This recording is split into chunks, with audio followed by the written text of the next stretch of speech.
Akkam jirtanii hordoftoota keenya kabajamoo jaallatamoo viidiyoo kana keessatti waan haaraa tokko wanta isin barbaachisu jedhee yaade isiniif qabadhee dhufee jira. Amma xumura viidiyoo kana ta'uusaan nafana turaasiin jira. Wanti har'a isiniif qabadhee dhufe kuni keessanuu namoota wifi qabdan wifi'n keenya speedii yookiin saffisa nu jalaa hir'atee jira. Haala kamiin itti dabaluu dandeenya warra jedhuuf deebii qabadhee jira. Amma xumura viidiyoo kanaatti obsaayyoon afaan turtan deebii argattan jedhee yaada. Ammi kallattii waan gara viidichaatti sin dabarsaa turtii gaarii.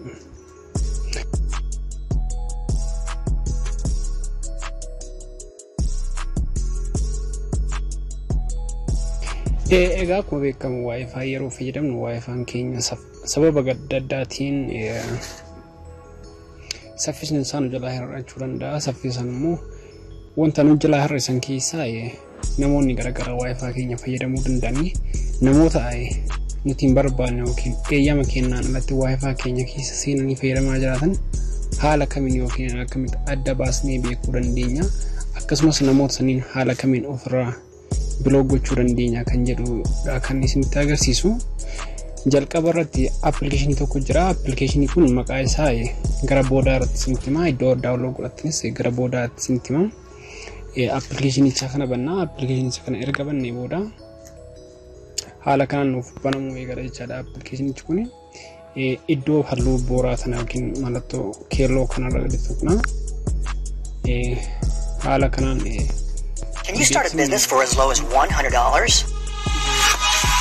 Beeksisni yeroo tokko iddoo talloonna beeksisna eksi gochuudhaan balleessina. Ergas booda namoota wifi keenya irratti eeyyama keenyarraan connect ta'anii jiran nutti agarsiisa jechaadha. Iskaan gochuu jira. Iskaan godhee erga kee booda namoota hagamtu wifi keenya irra connect ta'ee jira. Moobaayiliidha moo kompiitara fayyadamaa jiran kan jedhu salphatti adda baasee nutti agarsiisa jechuudha. Iskaan hatee xumuramu nuti immoo namoota akkasanii ofirraa salphatti biloog gochuu dandeenya jechuudha.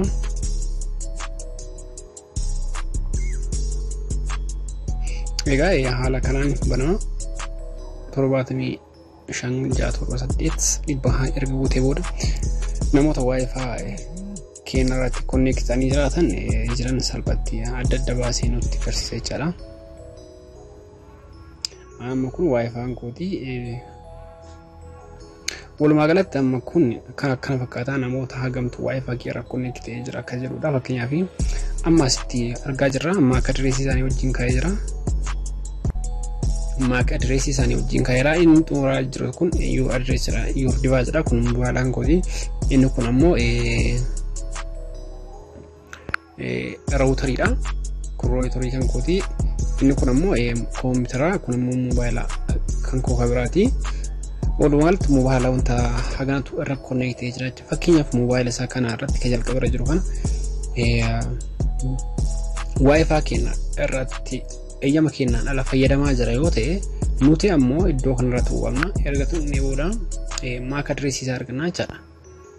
MAC address isaa kana iddoo kanarratti koppii bakka itti naawwatuni haala kanaan koppii nu ta'a jecha. Ergas booda koppii goonee booda maal goona gara wifi keenya keessa deemuu danda'uu qabna jechaadha. 191 jechuudhaan wifi keenya bannaa jechaadha yookiin host bakka irratti jiru. Erga bannee booda wifi kana login goona. Wifi keenya keessa login gochuudhaan as keessatti advanced jira. Advanced erga bannee booda haala kanaan nu banama. Ergas booda filter ka jedhu jira. Filter ka jedhu kan keessatti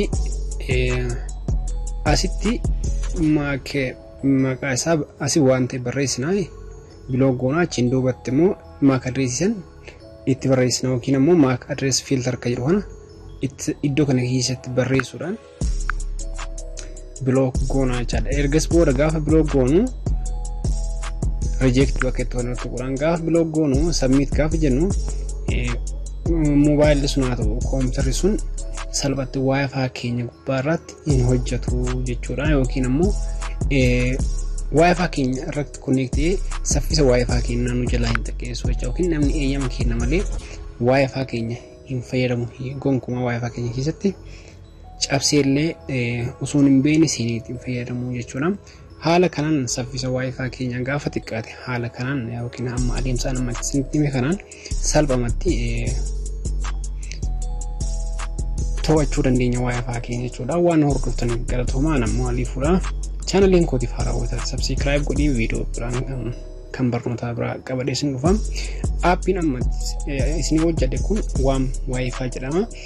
Bakka irraa buufattan immoo description irratti linkii isaa isiniif kaa'ee jira. Linkii san banuudhaan buufadhaa aappii baay'ee barbaachisaa ta'edha jechuudha. Keessanuu namoota wifi'n haala kanaan isin rakkisiif yookiin saffisaa isin jalaa xiqqaateef yookiin ammoo osoo namni wifi keessan namni isin hin beekne itti fayyadamaa jirta yoo ta'e itti fayyadamaa jira yoo ta'e haa namoota isin hin beekne haala kanaan salphamatti ofirraa koontirool gochuu ni dandeessan jechuudha. Waan hordoftaniif galatoomaa isin jedha. Nagaatti.